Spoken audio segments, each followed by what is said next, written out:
Amongst the seven kingdoms, the royal kingdom of Kumarebi was celebrating the wedding of their Princess Royale, Princess Akira Kumarebi. Princess Akira and Lord Sato were happily wedded in a beautiful Kumarebi-style wedding. In this beautiful wedding, these two promised each other that they would love each other from now until their deaths, and nothing will be able to tear them apart. As Princess Akira looked into the eyes of her soulmate, she realized that Lord Sato, despite coming from a humble birth, would love her and remain true despite the chaos that was their current life. As they cut into their beautiful peach-flavored wedding cake, Akira could not help herself and laughed a laugh of pure joy and happiness. Lord Sato, finally happy that his new wife could finally smile, knew that he would do whatever in his power to make sure that all of the pain and suffering that they have faced over the last year would finally come to an end.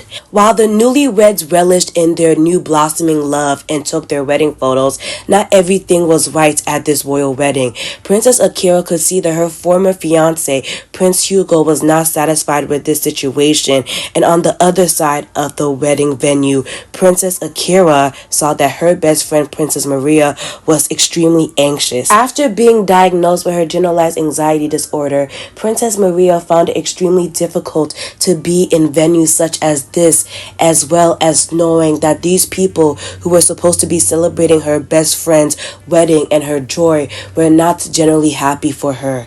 Seeing how anxious she was, Prince Sanjay, who had found himself extremely smitten with the young princess, decided that this would be the perfect time to try to cheer her up by giving her a dance. Seeing Prince Sanjay's genuine affection towards her made Maria, despite her anxiety, smile. But as these two danced the night away, rumors started to spin. 3 months after Akira's wedding, Princess Akira, despite the strain of having her son, Lord Yukio, separated from her based off the conditions of her wedding agreement with her parents, was finding happiness in her marriage with Lord Sato.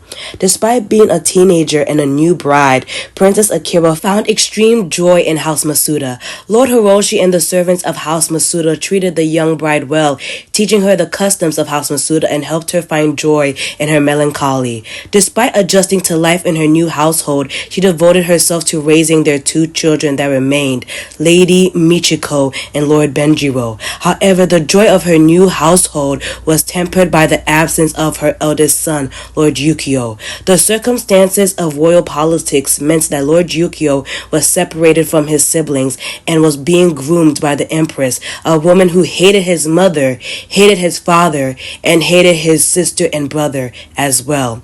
The reality put a distance between Lord Yukio and the rest of the members of House Masuda. Despite the challenges, Princess Akira persisted in maintaining a relationship with Lord Yukio, even if this distance made her very sad. Even though her father, Emperor Taikyo, disapproved of her and her relationship with her husband, Lord Sato, he couldn't blame his daughter for her mistakes. Consequently, he often brought Lord Yukio for her to see him. Meanwhile, in the kingdom of Oasis Springs, a love story was unfolding. Prince Sanjay, who was still deeply smitten with Maria, could not forget the passion that they shared at the wedding of Princess Akira. At the wedding, sparks flew between Princess Maria and Prince Sanjay, and everyone could see that the passion between them was undeniable. Their stolen glances and extended dances were the talk of the court, and despite this, their love was not meant to be straightforward. Prince Sanjay, in his pursuit of Maria's affections, decided to shower her and her family with gigantic gifts in order to build a strong relationship with the Brindleton Bay royals. However, despite his earnest attempts, his parents, Queen Sundari and Prince Consort Jai, did not approve. They saw the likelihood of Princess Consort Christina and Queen Melania permitting a marriage between Sanjay and Maria, the heir to their kingdom, as slim, and they advised their son, the heir to the kingdom of Oasis Springs, to shift his affection elsewhere, but Sanjay was not moved. He wanted Maria, and nothing could change his mind. Meanwhile, in the kingdom of Brindleton Bay, Princess Consort Christina and Queen Melania were not impressed with the suitor's search for their beloved daughter, the heir to the kingdom of Brindleton Bay, Princess Maria. Still reeling with her new diagnosis of generalized anxiety disorder and her parents' refusal of removing their embargo for her best friend Princess Akira, Maria's last concern was finding a suitable fiancé. Princess Consort Christina and Queen Melania were also extremely dissatisfied with the constant gifts that Prince Sanjay, the heir to the kingdom of Oasis Springs, was sending to their household. Princess Maria, on the other hand, was extremely giddy when seeing the amount of gifts that Prince Sanjay had sent to her family, knowing that his intentions towards her were true.